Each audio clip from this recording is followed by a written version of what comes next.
GMNA uses artificial intelligence for generated speech, visuals, and production.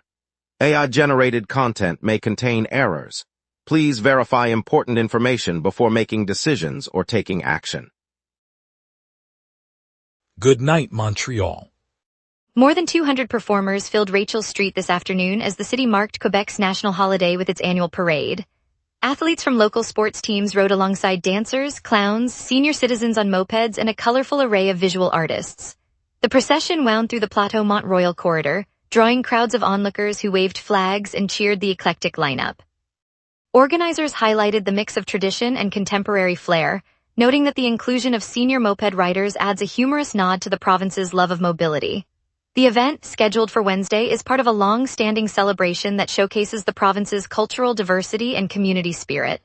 Officials said the turnout exceeded expectations, with participants representing dozens of neighborhoods across the island.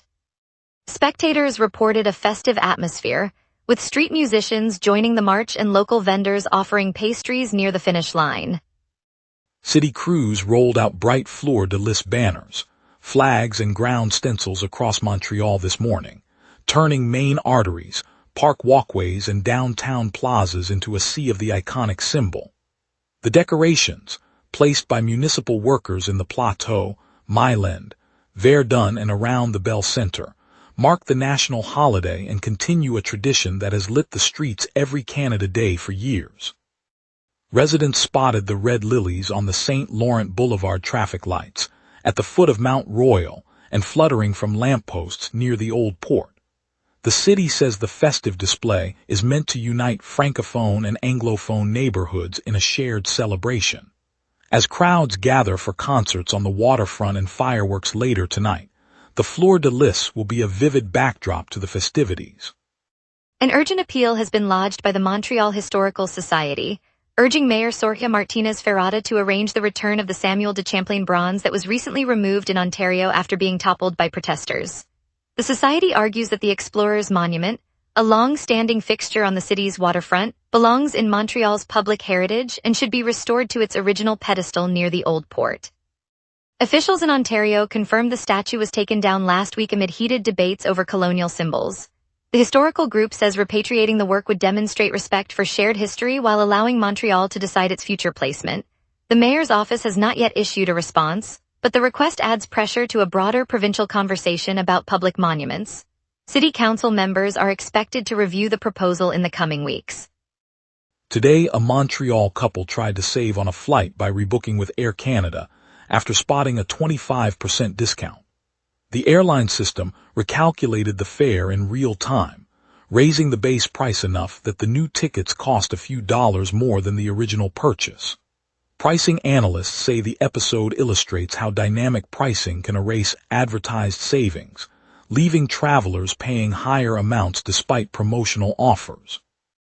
Air Canada confirmed the fare adjustment followed its algorithmic pricing model, which fluctuates with demand and inventory levels.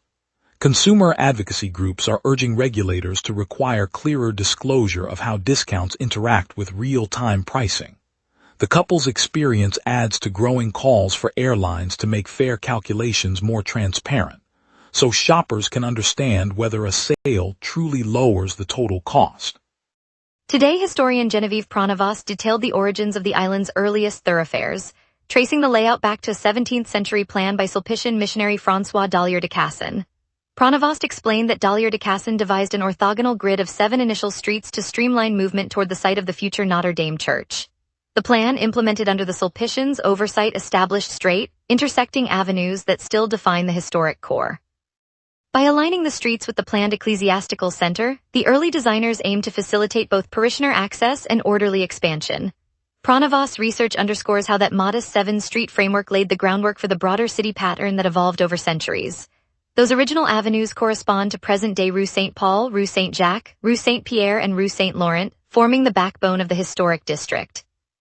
Urban scholars note the deliberate right-angle plan contrasts with the organic patterns that later spread across the island. Later, we'll hear how Victoire just signed Emma Maltese to a 2-year deal, plus more local headlines. Stay tuned. We will be right back. Watch the local sunset tonight at 6 p.m. for all your local Montreal news. Welcome back, everyone. Thanks for staying with us. Let's dive into today's headlines, and now Rachel will bring you the latest local stories. The reigning champions of the Professional Women's Hockey League announced on June 23rd that forward Emma Maltais has agreed to a 2-year contract with the Montreal Victoire. Maltais arrives after completing a 3-year stint with the Scepters, where she established herself as a reliable scorer and contributed consistently each season. The addition strengthens a roster already loaded with talent, giving supporters another local star to watch as the team prepares for the forthcoming campaign.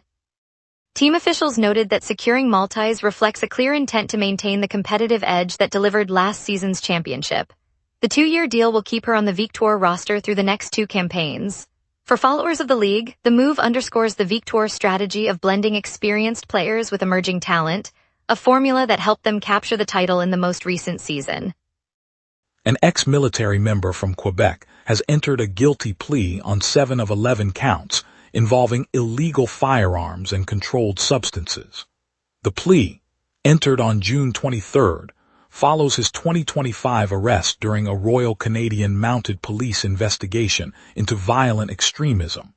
Authorities say the operation also led to the detention of 3 other men, all linked to alleged terrorist facilitation. Prosecutors highlighted that the charges stem from possession of prohibited weapons and related materials, offenses that carry serious penalties. The former soldier's admission brings the case one step closer to resolution, though the broader RCMP probe into extremist networks continues.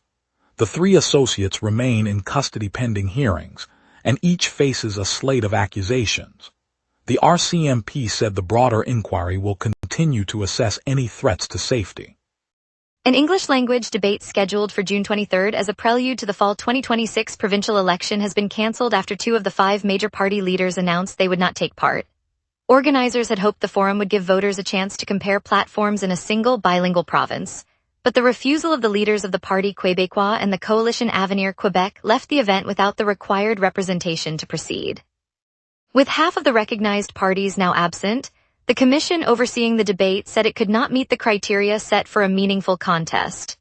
The decision removes one of the few opportunities for Anglophone voters to hear directly from candidates ahead of the campaign, shifting the focus to French-language forums and other campaign events later still. 2 Canadian acts made a surprise appearance on the British late-night music stage this weekend. The masked Quebec collective Angle de Poitrine joined country legend Shania Twain for a joint performance on Jules Holland's show Later, with Jules Holland. Filmed in London, the collaboration marked the first time the enigmatic band shared the spotlight with the international star. Fans watching from across the pond saw the band's theatrical masks contrast with Twain's signature vocal power, delivering a mix of indie rock flair and classic country polish. The segment ran during the weekend of June 20th through 22nd, adding a fresh Canadian flavor to the program's eclectic lineup.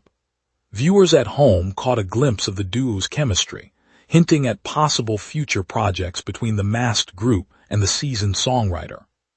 Saturday, June 20th saw another flash flood sweep through the West Island, sending water into dozens of homes.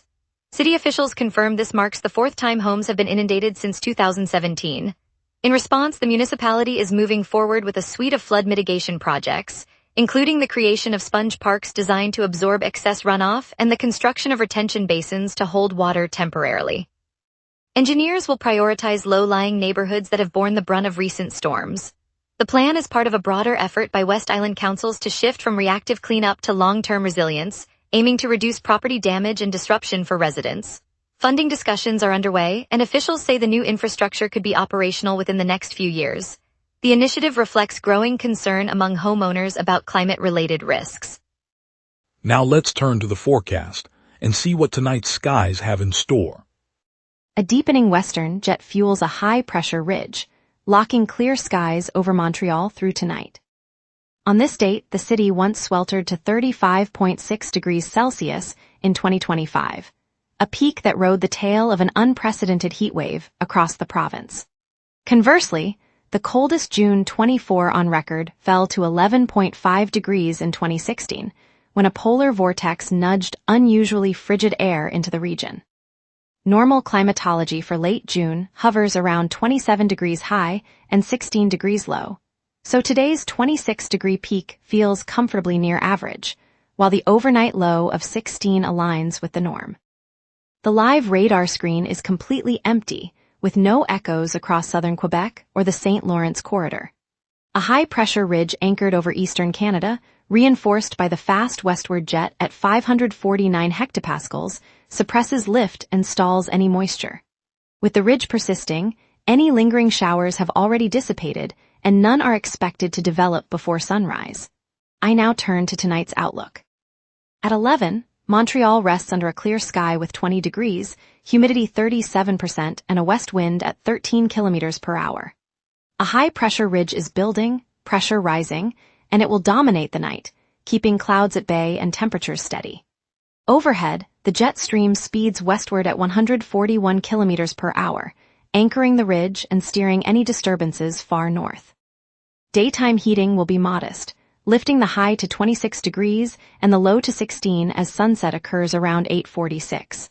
The ultraviolet index reads 6. Wind gusts will top 22 kilometers per hour from the west, feeling brisk but not hazardous.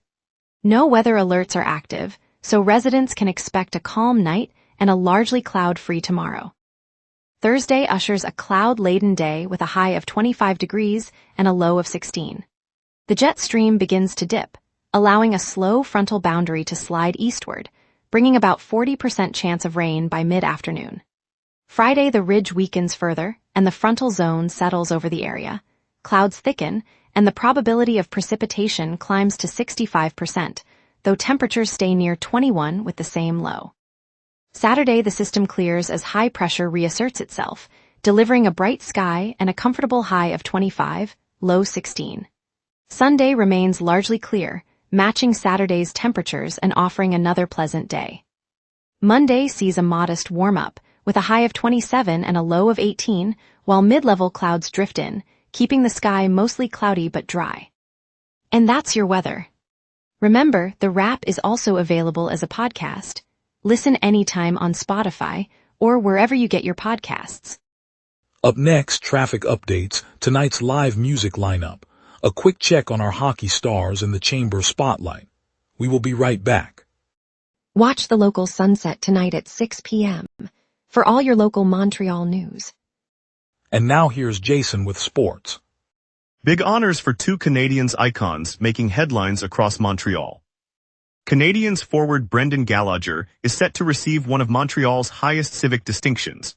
The City of Montreal will name him a Citizen of Honor at a City Hall ceremony scheduled for Thursday afternoon, recognition that goes well beyond the rink for the longtime Hab. Carey Price is headed to the Hockey Hall of Fame. The Canadiens' goaltending great was elected to the 2026 induction class earlier this week, joining Pekka Rinne, Keith Tkachuk, and Cindy Curley in the player category. A fitting destination for one of the most celebrated netminders in franchise history. On the women's side, the PWHL has released the selection order for its 2026 draft, set to take place in 2 days. Sportsnet reports the announcement gives teams and fans a clearer picture of how draft day will unfold.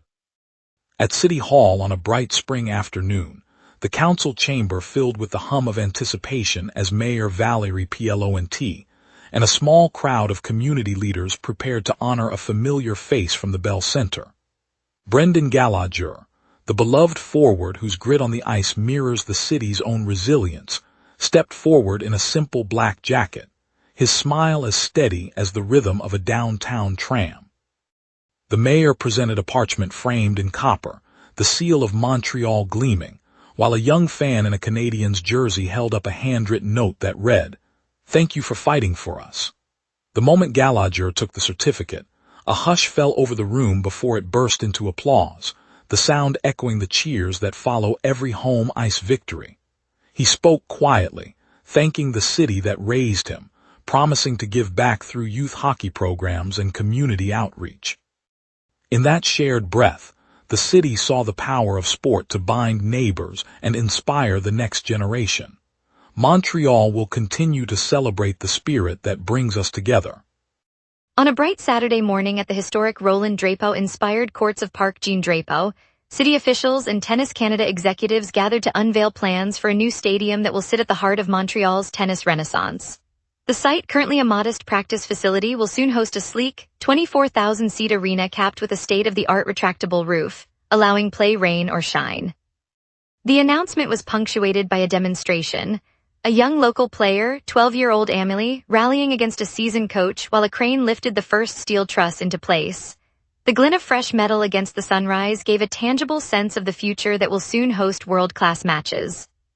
Officials said the roof will not only protect athletes, but also open doors to higher-level tournaments that have long eluded the city. For community members, the prospect of seeing a Grand Slam-level event on home soil feels like a long-awaited invitation to the world stage. In the end, Montreal's commitment to the sport promises to inspire the next generation of players and fans alike. Thanks for joining us, Montreal, and to everyone who shared their stories today. Tonight's look at the historic uncovering of the city's first 7 streets reminded us how deep our roots run. We'll be back tomorrow with more stories that matter to you, so stay tuned and have a wonderful evening.